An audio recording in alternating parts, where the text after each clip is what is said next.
नमस्कार, मी सिया योगेश अंधारे, इयत्ता पहिली. गोष्टीचे नाव चला झाडं लावूया. झाडं म्हणजे नुसती मज्जा. झाडं हवा स्वच्छ ठेवतात. झाडं प्राणवायू देतात. झाडं आसरा देतात. झाडं सावली देतात.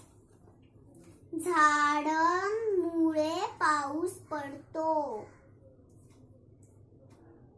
झाडं पाणी साठवतात. झाडं घोंगाट रोखतात. झाडांमुळे कल्पना फुलतात.